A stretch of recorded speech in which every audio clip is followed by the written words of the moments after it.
오래간만에 예배를 드리게 되었습니다. 예배를 드릴 수 있는 것이 은혜이고 참 복인 것 같습니다. 우리가 일상생활 속에서 너무나 당연시 했던 일들인데, 그래서 어쩌면 좀 소홀하게 여겼던 부분인데, 길이 막히니까 예배 드릴 수 없습니다. 우리가 언제 어떻게 또 예배 드리지 못하는 순간이 오게 될지 모르겠지만, 주어진 환경 속에서 내가 드릴 수 있는 최고의 모습으로 지금 이 드리는 이 예배가 하나님 앞에 내가 드리는 마지막 예배일 수도 있다라는 간절한 심정으로 주어진 시간에 예배에 집중하고 예배의 은혜를 사모하고 하나님 앞에 나아갔으면 좋겠다 싶습니다. 우리 지난 시간까지 기억하시는지 모르겠지만, 야곱이 죽기 전에 자기 12명의 아들들에 대해서 유언, 축복과 저주의 유언을 하는 내용들을 함께 살펴보았더랬습니다. 그 내용을 다시 언급하기에는 시간도 좀 많이 갈 것 같아서 오늘은 바로 이어지는 말씀을 살펴볼 겁니다. 오늘 29절 말씀에 보시면 이제 자기 아들들에 대한 마지막 축복의 유언의 메시지를 남겼던 야곱이 이제 그의 자녀들에게 내가 죽거든 내 시신을 가나안에 있는 우리 조상의 묘지에 묻어달라라고 마지막으로 부탁하는 내용들이 나타납니다. 그리고 33절에 기록된 말씀처럼 그 유언과 함께 그는 숨을 거두게 되었습니다. 사실 대부분의 사람들은 죽음을 앞에 두고 있을 때에 자신이 추억하고 있는 어떤 곳에다가 자기를 묻어달라, 이런 유언들을 많이 하지 않습니까? 예를 들어서 어렸을 때 친구들과 함께 뛰놀았던 양지바른 언덕에 묻어달라라고 이야기를 하든지, 아니면 사랑하는 사람을 만나서 함께 사랑을 나누고 추억을 나누었던 마음의 고향에 자기를 묻어달라라고 이야기를 많이 합니다. 야곱에게 있어서 추억의 장소로 가면 당연히 라헬을 만나서 그녀와 사랑을 나누고 하루하루 꿈만 같았던 시간을 보내었던 베들레헴 땅, 그것이 아닐까 생각되어집니다. 그러나 이제 보시면 야곱은 하란에, 그리고 또 베들레헴에 묻어달라, 이런 부탁을 하지 않았습니다. 자기 추억의 장소에 묻어달라 부탁하지 않았습니다. 야곱은 30절 31절에 기록된 것처럼 나의 조상 아브라함이 사라를 장사 지내기 위해서 샀고, 아브라함 역시도 묻혀있는 막벨라 굴에다가 자기를 묻어달라, 이런 부탁을 하고 있습니다.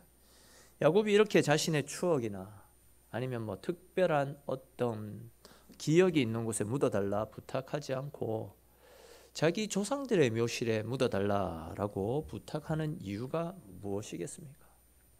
그 이유에 대해서 한 3가지 정도로 생각해 볼 수 있습니다. 사실 오늘 이 말씀은 우리 정서하고는 조금 맞지 않습니다.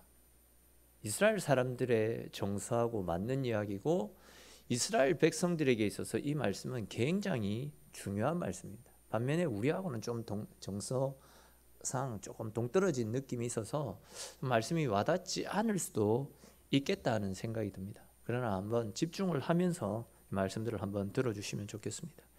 첫째로 야곱은 자기 후손들이 자기가 묻혀있는 가나안을 그리워하면서 언젠가는 그의 후손들도 하나님이 약속하신 가나안, 약속의 땅 가나안으로 돌아오는 꿈을 품고 살아가게 하기 위해서 자기를 이 막벨라 굴에 묻어달라 이야기를 했던 겁니다. 그리고 두 번째는 야곱 자신이 가나안 땅을 기업으로 주신다는 하나님의 약속을 끝까지 붙잡고 믿음 가운데 살아갔다라는 것을 자손들에게 보여주려고 했던 겁니다. 내가 이렇게 믿음을 지켰다, 후손들에게 자신의 믿음을 보여주기 위해서였다라는 거죠. 자기는 비록 흉년을 피해서 잠시 애굽으로 왔다가 애굽에서 죽기는 했지만, 항상 그의 마음속에는, 머릿속에는 가나안 땅을 주시겠다라는 하나님의 약속을 죽는 날까지 포기하지 않았다라는 사실을 자손들에게 보여줌으로써 자기 자손들 역시도 우리가 돌아갈 고향은 가나안 땅이다라는 사실, 그리고 그 약속의 땅 가나안을 포기하지 않고 믿음으로 가나안을 품고 살아가라, 이런 의지를 이런 하나님의 약속을 심어주기 위해서 자기를 가나안 땅에 심겨달라, 묻어달라라고 부탁을 했던 겁니다. 그리고 마지막 세 번째로 야곱은 후손들이 자기 시신을 장사한다라는 명분으로 한 번쯤은 가나안 땅에 한번 들리기를 원하는 마음들이 있었습니다. 좀 다른 각도에서 말씀드리면 야곱은 자기 자손들이 자기 시신을 장사하기 위해서 애굽을 나와서 가나안 땅에 한번 다녀가 보는 것은 언젠가는 반드시 이루어져야 될 출애굽을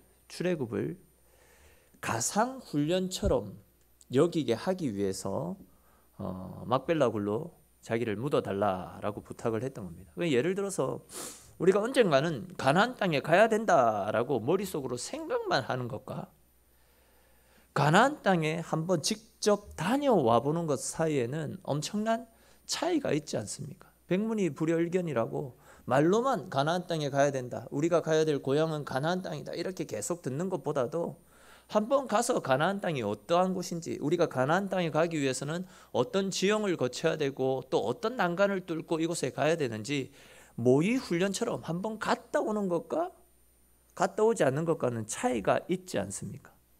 그러니까 이런 것들을 종합해서 다시 말씀드리면 야곱은 자기 자손들이 언젠가는 애굽을 떠나서 가나안에 가야 된다라는 그 생각 때문에 자기 자손들의 마음속에 우리 조상들은 누구나 죽을 때까지 하나님이 주시기로 하셨던 그 약속의 땅 가나안을 가슴에 품고 살았다. 그래서 조상들의 무덤을 애굽 땅에 살고 있지만 애굽 땅에 화려하게 짓지 않고 모두 약속의 땅 가나안에 조상들의 묘실이 있는 것이다. 이런 사실을 깊이 인식시켜 주려고 했던 것이죠. 그리고 거기에서 더 나아가서 앞으로 가야 될 그 가나안 땅을 한 번이라도 밟아보게 함으로써 훗날 가나안 땅에 들어갈 때 시행착오를 조금이라도 줄이려고 그런 바람을 가지고 자기를 막벨라 굴에 묻어달라, 그렇게 부탁을 했던 것입니다. 이런 이유들 때문에 야곱은 자신의 시신을 화려하고 살기 좋은, 또한 많은 후손들이 쉽게 찾아올 수 있는 애굽이 아니라 멀리 떨어져 있는 그 가나안 땅에다가 옮겨서 묻어달라, 그런 부탁을 했던 것이죠. 이런 사실을 이제 조금 다르게 표현하면 야곱은 자기를 장사 지내달라라고 부탁했던 가나안에 있는 막벨라 굴을 하나님께서 그들에게 주시겠다라고 약속하셨던 가나안 땅에 대한 기대와 소망을 포기하지 않게 만드는 징검다리 같은 것으로 생각했던 것입니다. 즉 야곱은 막벨라 굴을, 가나안 땅을 주시겠다라는 하나님의 약속을 이루어가는 매개체로 삼았다라는 그런 이야기입니다. 그의 조상 아브라함도 그런 생각을 바탕으로 자기가 사랑했던 아내 사라를 거기에다가 묻었고요, 그의 아들 이삭에게도 내가 죽거든 막벨라 굴에다가 묻어달라, 그렇게 부탁을 했던 겁니다. 이에 이삭은 아버지 아브라함을 막벨라 굴에 묻었고 자기도 거기에 묻었습니다. 또한 야곱 또한 자기의 첫째 부인이자 장자의 축복을 물려받은 유다의 어머니 라헬을 훨씬 사랑했지만, 레아보다 라헬을 사랑했지만 장자의 고난을 가지고 있는 이 레아를 거기에 묻었고 자기 역시도 거기에 묻어달라라고 했던 겁니다. 이스라엘 백성들에게 있어서 중요한 조상들은 전부 다 이 막벨라 굴에 다 묻었습니다. 그러니까 이스라엘 자손들에게 있어서 가나안 땅은 결코 잊어서는 안 되는, 우리가 반드시 가야 될 약속의 땅, 하나님이 약속하신 축복의 땅이었던 것이죠. 결국 이 막벨라 굴이 징검다리가 되어서 이스라엘은 그들의 고향인 가나안으로 되돌아가게 되었던 겁니다. 근데 이제 여기에서 이제 중요한 것은 야곱의 죽음은 단순히 한 개인의 죽음으로 치부할 수 없다라는 점입니다. 야곱의 죽음은 아브라함으로부터 시작되었던 족장 시대가 막을 내리게 되고 하나님 나라가 본격적으로 시작되어지는 전환점이라 할 수 있습니다. 아시듯이 아브라함과 이삭과 야곱, 이 세 사람이 살았던 시대를 성경에서는 족장 시대라고 하는데, 야곱의 죽음을 통해서 아브라함부터 시작되어진 이 족장 시대가 막을 내리게 되었던 겁니다. 그러니까 야곱의 죽음을 끝으로 창세기 말씀은 마무리되고 있고, 야곱 이후에는 아브라함이나 이삭이나 야곱 같은 특별한 인물의 역사가 더 이상 나타나지 않습니다.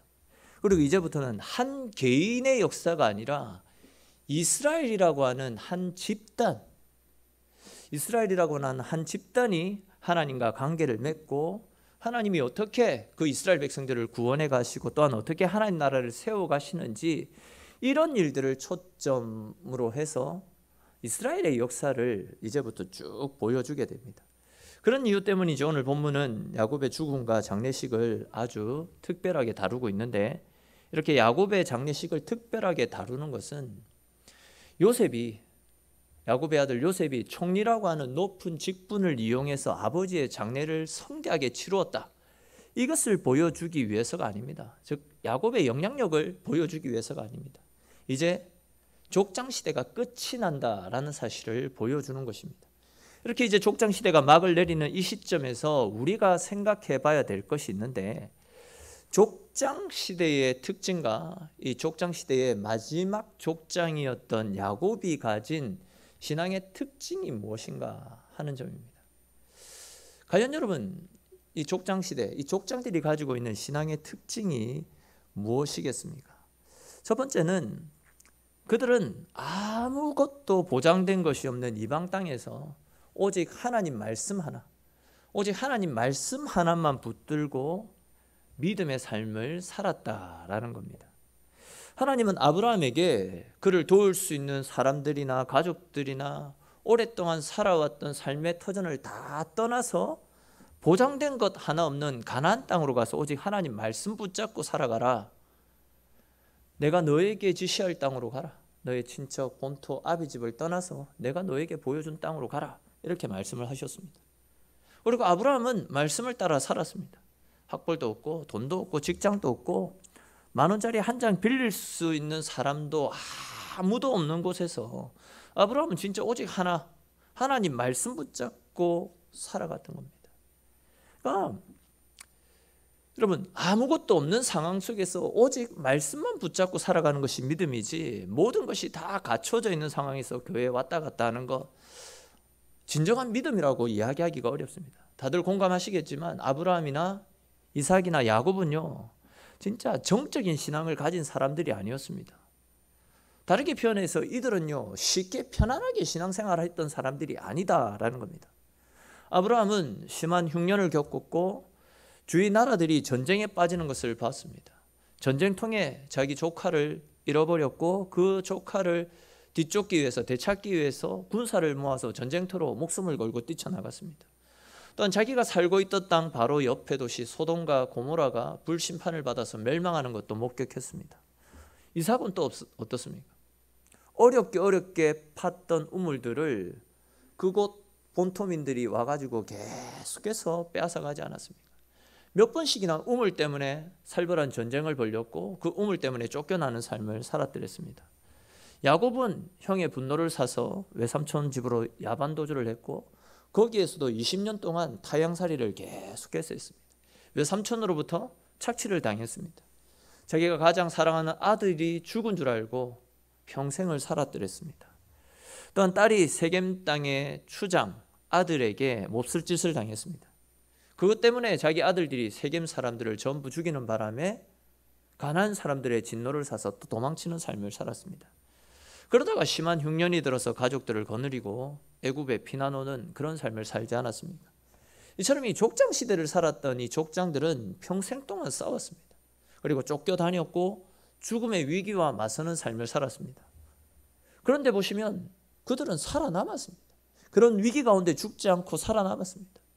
그들이 어떻게 살아남았습니까? 그들이 돈으로 살았습니까? 인맥으로 살았습니까? 학벌로 살았습니까? 아닙니다. 오직 하나님 말씀, 내가 너희와 함께하며 너희 자손을 번성하게 할 것이다. 내가 너희에게 복주고 너희를 번성케 할 것이다 라는 그 약속의 말씀, 그거 하나 붙잡고 그 어려움의 시대를 살지 않았습니까? 더욱이 그들은요, 단지 생존하는 데 그쳤던 것이 아니라 어느 누구도 흉내낼 수 없었던 엄청난 믿음의 삶을 살았던 것을 알 수 있습니다. 그들은 하나님의 말씀, 약속의 말씀 붙잡고 살다가 한계 상황까지 쫓겨가서 즉 죽음의 문턱에까지 이르러서 마지막 순간에 말씀으로 모든 것을 뒤집어 엎는 대반전의 삶을 살지 않았습니까? 사실 오늘날 우리들 역시도 지금 극심한 위기의 때를 살아가고 있습니다. 우린 지금 이 코로나19라고 하는 전대미문의 사건을 만나서 그 끝이 언제인지도 모른 채 그렇게 살아가고 있습니다. 그러나 지금의 위기는 절대 위기가 아닙니다. 오히려 우리 믿음의 사람들은 이 위기를 축복으로 변환시킬 수 있는 새로운 전환점으로 삼아갈 수 있어야 됩니다. 이제부터라도 우리가 정신을 바짝 차리고 믿음으로 살 수 있는 절호의 기회로 여겨야 된다라는 겁니다. 사실 여러분, 우리 인생은 눈에 보이지 않는 그 작은 바이러스, 이 코로나 바이러스 이거 하나에도 이렇게 무기력해지는 진짜 연약한 인생이 우리 인생입니다. 지난 여름날 이 땅에 태풍도 불어오고 많은 비로 인해서 진짜 한순간에 이 대한민국이 초토화되지 않았습니까? 손도 써보지 못하고 삶의 터전을 잃어버리고 마는 것이 우리네 인생입니다. 우리는 이러한 위기의 때에 진짜 우리의 약함, 우리가 얼마나 연약한 존재인지를 제대로 알고 우리의 피난처 되시는 하나님을 발견하고 하나님께 우리 인생을 맡긴 채 하나님을 더욱더 붙잡고 이런 위기를 뛰쳐나갈 수 있는 하나님의 말씀, 어두운 가운데서도 소망을 줄 수 있는 그 말씀을 붙잡고 믿음 가운데 살아가야 됩니다. 위기가 오히려 우리에게 기회가 되어질 수 있도록 위기 때일수록 더욱더 겸비하게 하나님 붙잡는 삶, 그런 삶으로 우리의 인생이 새롭게 거듭날 수 있어야 된다는 거죠. 그럼 세상의 부, 명예, 권력 이런 것들도 지금과 같은 위기의 때에는 아무 소용없습니다. 이 위기 앞에서 우리가 가진 힘, 재능, 재산 전부 무용지물이라는 것이 다 드러나지 않았습니까? 이번 주였습니까? 우리 이건희 회장님도 결국 돌아가셨습니다. 그분이 가지고 있는 수많은 재산이 그분의 죽음을 가로막지 못했습니다. 그 잘 사는 미국, 그렇게 세계 과학이 발달해 있는 초호화 문명을 가진 미국도 지금 코로나로 다 전멸되어지고 있습니다. 여러분, 돈이 많다라고 해가지고 지금 여기저기를 누빌 수 있는 그런 시대가 아닙니다. 미국 같은 나라도 지금 완전히 마비되지 않았습니까? 위기의 때는 자기의 힘을 자랑하는 것이 아닙니다. 돈도 아무 소용없습니다. 위기의 때에는요, 이 족장 시대에 족장들이 가지고 있었던 것처럼 하나님을 나의 피난처로 삼고 하나님을 의지하는 믿음, 그 믿음만이 오직 살아남을 수 있는 것입니다. 우리의 생사화복은 오직 여호와 하나님께 달려있다라는 사실을 믿고 주님을 나의 피난처로 삼고 주님께 피하여서 주님 주시는 은혜 속에서 이 위기를 잘 헤쳐나가고 훗날 주님이 우리를 살리셨습니다. 주님이 우리를 회복시켜 주셨습니다 라고 우리와 함께 하시고 우리를 회복시켜 주신 하나님의 이름을 자신 있게 당당하게 소개할 수 있는 저와 여러분들의 삶이 될 수 있기를 주님의 이름으로 축원합니다.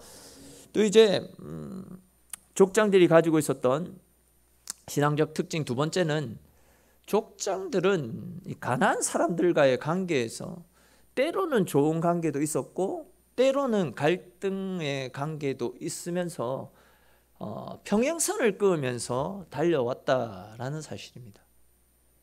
조금 쉽게 이야기하면 이들은 참 어려운 가운데 살고 뛰어넘고 위기를 많이 헤쳐나갔지만 다른 사람에게 복음 전하는 삶, 다른 사람들에게 영향력을 끼치는 삶은 그렇게 살지 못했다라는 생각이 듭니다. 사실 아브라함은 가나안 사람들을 변화시키지 못했습니다. 나중에 이제 그랄 사람들이 아브라함을 통해서 은혜를 받고 아브라함이 참 위대한 사람이다라고 인정을 하긴 했지만, 엄밀히 말해서 가나안 사람들을, 아브라함은 이 가나안 사람들을 하나님 앞으로 이끌어내지 못했습니다. 그는 심지어 조카 룻과도 생이별을 하는 그런 아픔을 보이지 않았습니까? 이삭 역시도 마찬가지입니다. 우물 때문에 가는 곳마다 사람들과 충돌을 일으켰고 쫓겨다니는 삶을 살았습니다. 그의 삶으로 이방 사람들을 변화시키지 못했습니다. 또한 야곱은 가나안 사람들과 잘 지내보려고 그렇게 애를 썼음에도 불구하고 그의 아들들이 세겜의 남자들을 다 죽이는 바람에 가나안 사람들을 피해서 쫓겨다니는, 도망다니는 삶을 살지 않았습니까? 이처럼 이 족장시대 사람들의 특징은 족장들과 가나안 사람들이 물과 기름과 같은 관계로 살면서 그들에게 선한 영향력을 끼치지 못했다라는 겁니다. 어쩌면 이것은 우리 개인 윤리가 가지는 한계점이 아닌가 생각되어집니다. 즉 그들은 자신들의 신앙은 잘 지켰는지 모르겠지만 이 세상을 변화시킬 만큼 세상에 영향력을 끼치지는 못했다라는 겁니다.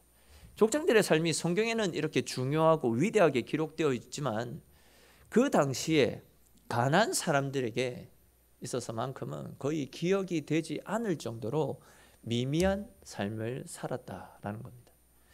세 번째로 이제 족장 시대의 족장들이 가진 신앙적 특징은 그들은 가나안 땅을 주시겠다라는 하나님의 약속을 후손들에게 전수하는 아름다운 신앙적 전통을 이어갔다라는 점입니다.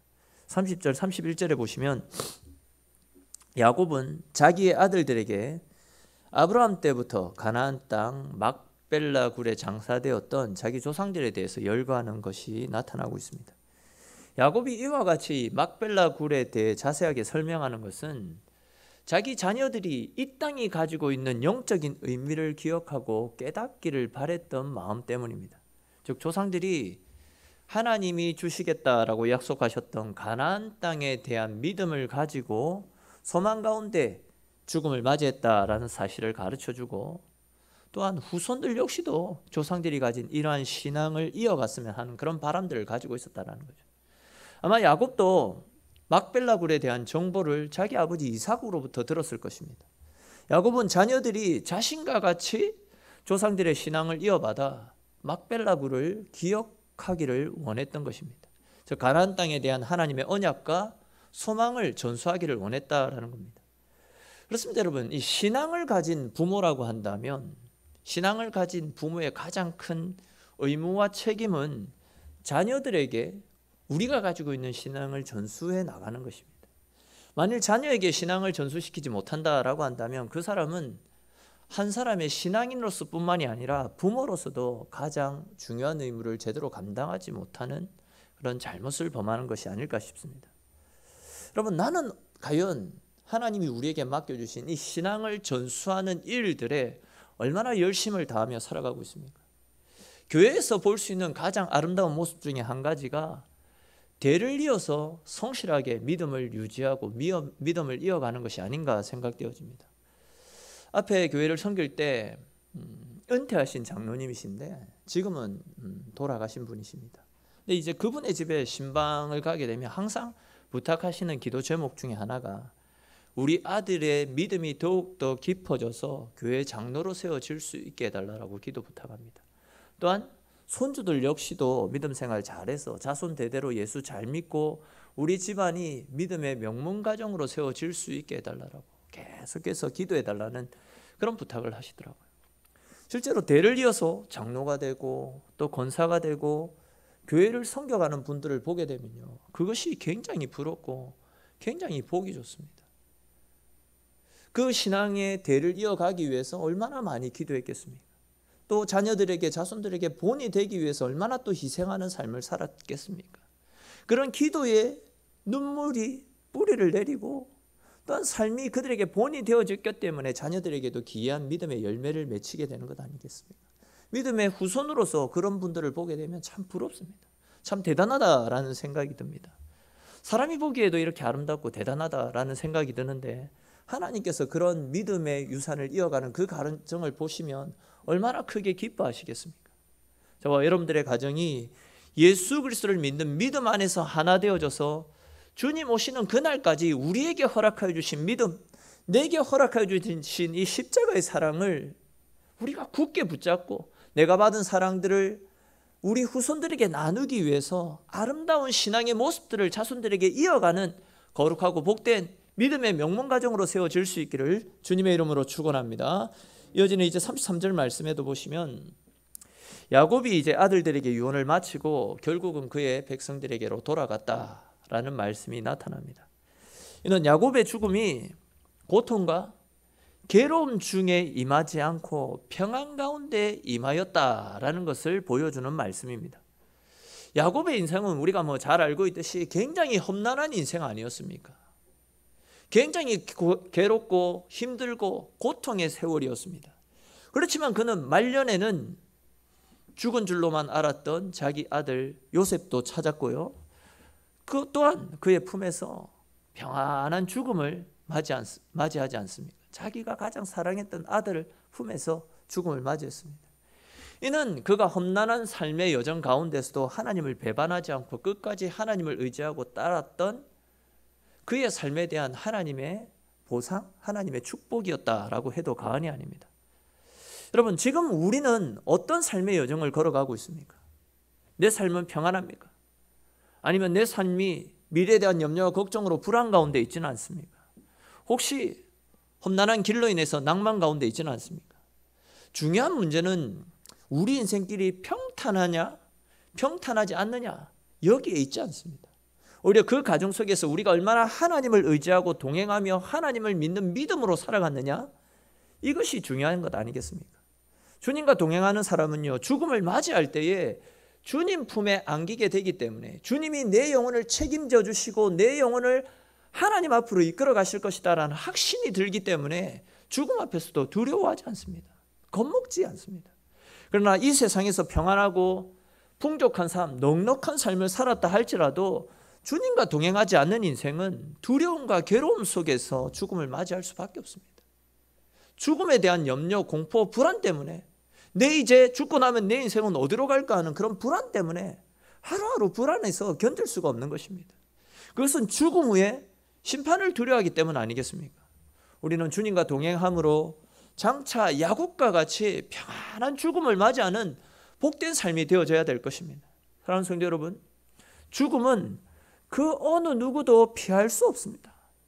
그러나 죽음을 맞이하는 사람들의 태도는 각각 다를 수 있습니다. 다른 모습으로 죽음을 맞이할 수 있습니다. 어떤 사람은 죽음을 두려워하지 않고 오히려 죽음을 소망 가운데 맞이할 수 있을 것입니다. 그러나 어떤 사람은 절망 가운데 죽음을 두려워하고 공포 가운데 죽음을 맞이할 수도 있습니다. 즉 동일한 죽음을 서로 상반되게 맞이한다라는 것이죠. 그 차이는 바로 이겁니다. 이 세상에 살면서 죽음을 대비했느냐, 죽음을 준비하지 않았느냐에 따라서 그 차이가 있겠죠. 그렇다면 지금 우리들은 과연 죽음을 대비하는 삶을 살고 있습니까? 아무런 준비도 없이 죽음을 맞이하고 있지는 않습니까? 사랑하는 성도 여러분, 우리가 정말 죽음 앞에서 두려워하지 않고 당당하게 죽음을 맞이하기 위해서 우리가 어떻게 죽음을 준비할 수 있겠습니까? 다른 길이 없습니다. 오직 한 가지, 우리 주 예수 그리스도를 나의 구원자로 모시고 주님과 함께할 때 죽음 앞에서도 두려워하지 않고 죽음을 오히려 감사로 기쁨으로 맞이할 수 있게 되는 것입니다. 그렇게 할 때 우리는 죽어서도 주님과 함께 아픔과 고통이 없는 영원한 천국에서 주님 베풀어 주신 영생 복락의 기쁨을 누리며 영원한 안식을 누릴 수 있게 되는 것입니다. 우리 모두가 우리 주 예수 그리스도를 나의 구원자로 모시고 죽어서도 죽지 않는 영원한 생명을 소유한 하나님의 백성들답게 이 땅에서의 삶뿐만 아니라 날마다 하나님 주시는 은혜 속에서 천국의 평안, 천국의 기쁨을 누리며 주님 안에서 승리하는 천국 백성다운 삶을 살아가시는 저와 여러분들의 삶이 될 수 있기를 주님의 이름으로 축원합니다.